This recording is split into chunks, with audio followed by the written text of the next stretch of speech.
All right. So this has to be interactive, ladies. Let me just go to this, please. Lesson 9. Sorry, 11. You'll see that we've covered the other lessons in class. So, I went back and forth because I wanted to focus on more the practical side of the surveys and starting to understand that. We will again obviously focus on the AMTs moving forward, etc. But this particular part of this lesson here is a discussion. Okay, so so so we're going to talk about this, the art of good conversation. Would you sit next to yourself at a dinner party, and why? What makes you valuable? So in a previous lesson I had spoken about the whole concept of the X factor and the personality, that you can't touch or feel, but it creates presence and tangibility, within someone's life, because they make it fit somewhere. You fit somewhere. You are something to them. What you're saying matters, right? And so there's again cause and effect for you being part of their life. John Peel says, I just want to hear something I haven't heard before. That we cannot create something new. So obviously, I'm saying again, we go draw from information that exists there. We see what's happening around us in our lives, like to speak about anecdotes or to bring up, things that are pressing or whatever it may be. You understand? We become full observers of and like voyeuristic. That's the thing. You have to be fully voyeuristic about the things around you, and you can't act as a broadcaster without looking at the world and hearing it, feeling it, touching it, whatever it may be, so that you can bring about like something new to the listener every single day, every single show, right? Your unique selling proposition should be succinct, single statements of who you are, your greatest strengths, and your major benefits to your audience that you will derive, or that they will derive from it and you. Perhaps your area of expertise is exploring, solving, or just discussing relationship issues. Perhaps it's one feature that is a true can't miss. Now, now that's okay. Like to draw people in, people do also tune in for specific features that are fun, that are cool, that are iconic, whatever it is. But you have to be a master of all of these things, so that you can bring in different amounts of people to your one show. I'm going to get back to the discussion upstairs there in a moment, right? So this we've done in class, and this is why I will not cover this as part of the, because we already started with the character maps. But in the next slides that we'll see, which is on 12, like we talk a little bit more about, like what do you feel, you think you want to be a little bit like a sports presenter, like a producer. You got to tell me why. Let's start getting a discussion. All right. So first of all, the art of good conversation. I'm going to start you off. You're going to answer me. I'm going to go to each one of you and ask like these next two follow-up questions. The art of good conversation is to make a person like interested, is invested in. So investment comes in when you make it about them too. That is it. When you're talking to someone, it means that they are listening to you, not at you, like you would maybe an audiobook, for example, right?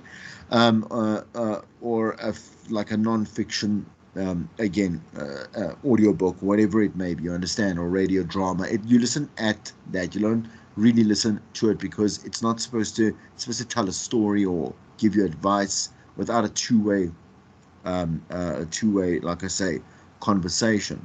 But the art of good conversation also needs to be interesting, right? You got to keep them captivated. The way that, again, when we look at TV, why I said to you before, we use less brain capacity when we watch TV than we do when we're sleeping, because TV does everything. It does the visual, it does the audio, like it does like the storytelling. We don't have to do anything. We just can't smell what's going on, which we don't need to, because they're probably, if they were good storytellers, they'd create that within vision, like obviously like visuals And again, people's reactions in the script or whatever it may be, you understand, I would create that so you can imagine directly, oh my word, like this is this type of whatever smell, or etc., etc., where we might have to use different senses. Okay, the art of good conversation is also one, factual, inclusive, and opinionated at the same time. If we just spurt out facts, facts, facts for a reason, for wanting to get a point across, it's boring. It's boring, and we can find facts anywhere and everywhere. But if we use them to bring up conflict, when I say conflict, it's called discussion. So you want to talk both ways, either way, throughout a group, you understand? Like, you want to be able to keep talking about something, until the concept or the content or the conversation is dead, right? Your presence comes through with what you say and how you say it. That is how you stand out amongst other people. And there may be other people next to you that stand out in different ways. The first way is knowing that you are unique because you're born that way, right? Now, being able to hone in and really capitalize on what makes you different and unique, that is a skill. Do you understand? Of gaining people's attention. But if you're talking rubbish, you understand, is the first and quickest way for people not to listen to you, because you can be very loud about it, but no one cares. It's like when someone shout. I say this always, when someone starts shouting at me for whatever reason, I listen to nothing they got to say, because like they're shouting because they are in the thought, and the mindset that being louder makes you more audible, and no one cares to be shouted at, because that's disrespectful, that's cutting a line of communication. You also again are saying something that you feel needs, like like a volume button to be heard, which means that it's probably 10 to 1 rubbish. Okay, so I've stated the intro to that. Would you sit next to yourself at a dinner party, and why? So I'm going to just head off back to the class here. Let's go back to Tina. I think that's what you said to yourself. I'm going to get it right. You go ahead. Tell me why you think you would or you wouldn't. Identifying flaws in yourself and or things that are missing are the are one of the most important ways to make them like real. So to attend to something because you are aware of it. Tell me, what would you sit next to yourself and why?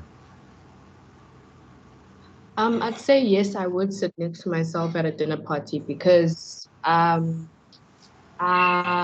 think I'm one person who's very, I'd like to say, chilled and laid back, and I'm very conversational. So obviously it's a dinner party. Mm-hmm. You socialize, and I know myself to be good at that. So yes, I would sit with myself at a dinner party next to myself. So last time you were at a party, what did you like? You had conversations, you socialized with people. Tell me how you played a role in that conversation. What was it? Anyone that you can remember that was interesting, man. You can go ahead. Yep. Let me see.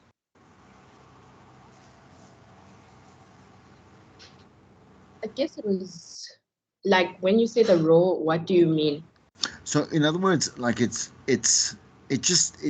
flows, man. It flows. Like there's things to talk about. You brought up something, or you're part of the conversation, man. And there's just people that want to say something, and again, there's conflict. Like there's agreement and there's conflict. Or there was drama or there was comedy in it. You guys were laughing and you were having a drink and having a good time, whatever it is. But it was cool. You understand? Like it was worth being a part of. Oh yes, I see. I see. I'd say it was, let me say, maybe day before yesterday, I think. Mm-hmm. So it was the 21st that I was at, and it happened to um okay, we went on during the day, it was nice and all. And then it came a time for load shedding, and we raised the topic, and it was, it was fun to discuss it because it's something that everybody relates to. So everybody was just sharing their experiences of how load shedding affected them, and it was just a joy. Everybody was, laughing about everything. And when electricity finally came back, uh, people were happy. So I'd say it's that. Okay. Was there any point in the conversation, then I'll leave it at that and ask the next question. Like, was there any point in the conversation that it like people wanted to get serious about it? Like, did it start with a complaint? Did it start with the like, whatever it is? Was there any points that were, I say, so not anecdotal? When I say anecdotal, an anecdote is something that we've experienced, So when I was 5, like I got lost, and it was because I was following a panda that doesn't exist in South Africa. You understand? Like it's an anecdote. It's something that we went through. Um, was there any, in other words, was there color in the conversation? So depth, or was it just basically trying to make light of the situation? Not really. It was just trying to make light of the situation. But there were instances where we go into depth, speaking about how our country is, how it affects businesses and whatnot. So yeah. Okay. All right. Okay. So I want to. Here is the other point. Let me just get it up here, which is what makes you valuable. So, in other words, how do you make sure? And you can just answer in one or two sentences, right? Why do you think what you say and your presence in a conversation is worth anything?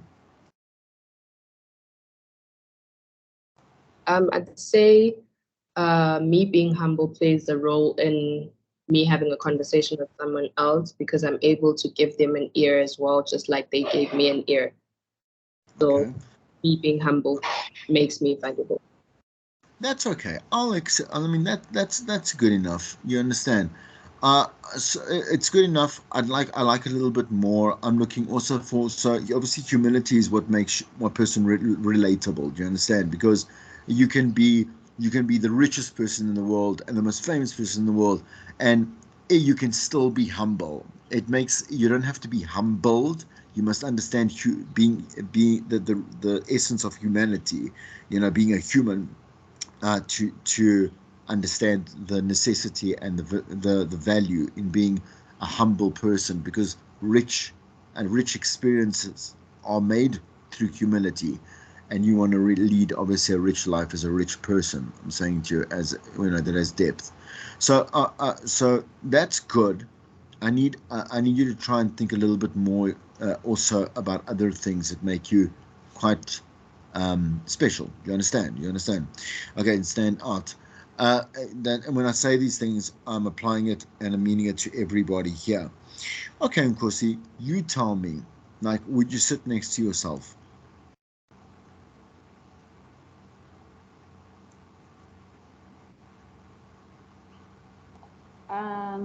I'd say sometimes I would sit next to myself, sometimes I wouldn't, because I have my days whereby I'm just not feeling anything at all, and I have my days whereby I'm really like fun to be around with and relatable and I conversate good and yeah. What makes you fun? What makes me fun? Hmm. Um, my personality. I feel like I'm fun myself. Yeah, you gotta give me more. So you must when we ask questions like this is genuinely how you would read a room at an interview to be on air. You understand? Like to be claiming to be one of the best of whoever is being interviewed or the best. Like you'd have to find ways of describing yourself or experiences or your thoughts or your feelings or your standpoints that make it very evident what your personality is. Do you understand? Tell me, tell me, like what makes you valuable.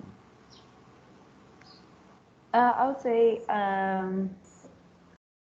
my personality as a whole makes me valuable because I'm someone that is easy to be around with. I'm somebody that is um, fun to be around with. I'm also honest, and my personality trait as a whole, I feel like makes me valuable. I would like to consider myself as a rare breed. Okay. All Yeah. right. So okay, so I'm going to leave it there. So we can move on to the next, like I say, next slide, the next lesson, which is also just one or two slides. I want to say that you see when you guys have to be, and I see it in myself. And the thing is, I mean, I don't know. At first, you kind of apologize for it, but the thing is that this particular craft makes you very self-centered in a good way, because the thing is that you always have to find some way of relating to experience, or you have to take a stance on, and you always talk about yourself in some way or another, because again, the more depth you have is based on the more you understand yourself.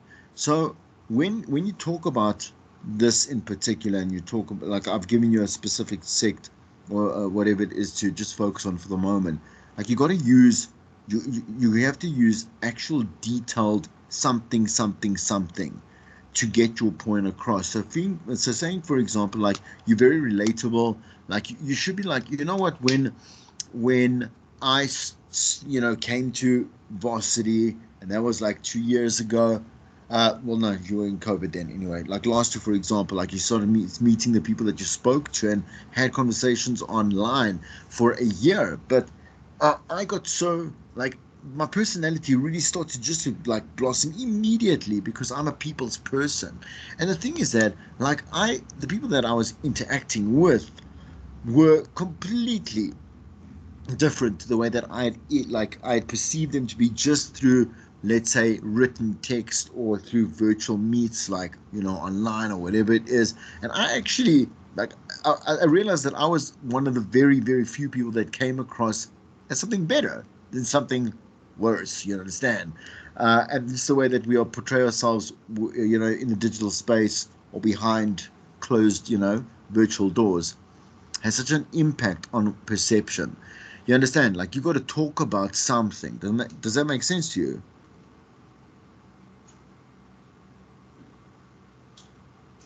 Yes, no? Yes, sir. Uh, do you take something good from that? I'm saying, do you see the constructive criticism? Yes, no? Yes. Okay. All right. I'm gonna move to the other one, and we will be done then in a mo. So that was lesson 11. We could just jump to 12. So I'll just quickly here. It's literally, I just want to know so you can see this here, and we don't have to, I don't want to really go into this here. I want to know where you stand, right? Okay. So, you obviously you learned about the character maps, and I told you really go into like massive detail before you can kind of like really, obviously cut the fat off, and get obviously what you want, that matters and what stands out. So the thing is, you're going to relate, or you're actually heading towards something in particular, because I'm saying a role at a station or on a show, whatever it is, like, matches obviously your strong traits, like your strong skill sets, your passion, who you are, everything, right? Okay. And you've had some time to think, because I've said to you that you're going to have to do this in your formatives from the moment you start second semester. Okay, so you have to go on air, right? Okay, so like, just quickly, tell me whether you're going to be a presenter, whether you're going to be, specifically, you want to focus on news itself, or you're going to be a producer. You got to just tell me why. Okay. All right.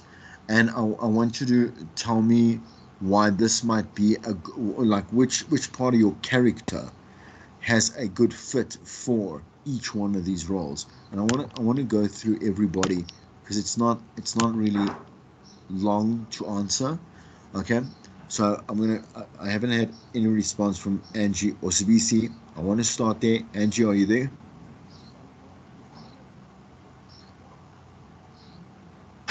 Yes, sir.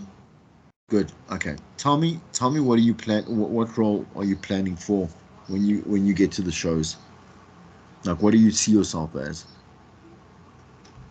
Um, I would more or less necessarily want to be a producer. Okay. What just tell me why. Tell me why. Like what are your quality traits that'll make you a great producer? I feel like I love the technical side of radio more than being the Presenter. yeah, the person who's at the front line. Are Because you I like interested? sorry. No, tell me. Tell me. I like the more, your research, your writing, coming up with content. I was just Either gonna that, say, yeah, yeah. So tell me are you curious as a person? yeah, very. Okay, good. I'm gonna leave it at that because again, I don't want to. I want to get through everybody. Thank you. I got those things answered. CBC, are you there?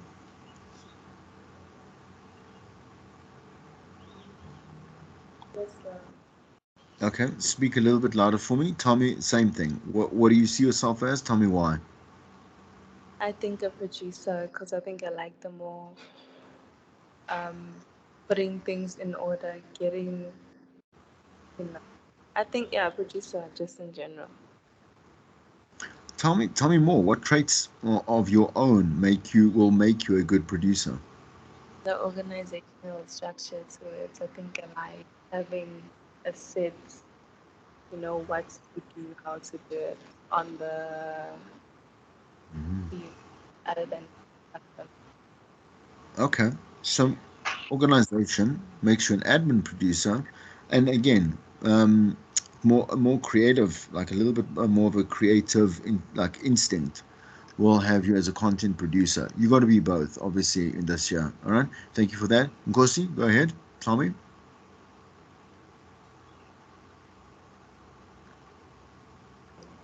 So I would like to be the news or sports reader, mainly because I've done it before. So I feel like that's the reason why I did this degree. And I also like to try presenting, maybe a little bit of producing here and there because I feel like I'm kind of good with like content creation and coming up with like ideas with the show. And also like the radio is something that I've been doing, not doing, but something that I've known for a really long time. So I know what the listeners like, what the listeners not like and stuff. Yeah. So, but you told me you told me you've had experience like at a station, eh? Yes. Which one was it again? It was a community radio station in Pumalang. Okay. Which one was it? What's called? Yeah, tell me. It was Mkondo FM. I was a junior journalist and also a news anchor. So I was responsible for like gathering news and presenting them on air. And also I was also part of the producing part of current affairs. So I had a little bit of experience when it comes to producing for current affairs and Good, shows like that. good. Let's admit. Tina. All right. Okay, great. That's good. All right. So again, role. We're gonna just like I said, talk about the roles. What's going on here? Is she gone? Okay. All right. Okay. Because I'm gonna leave it there. I do not want to drag um what is done. I'm just gonna quickly stop the recording there, and I'm just going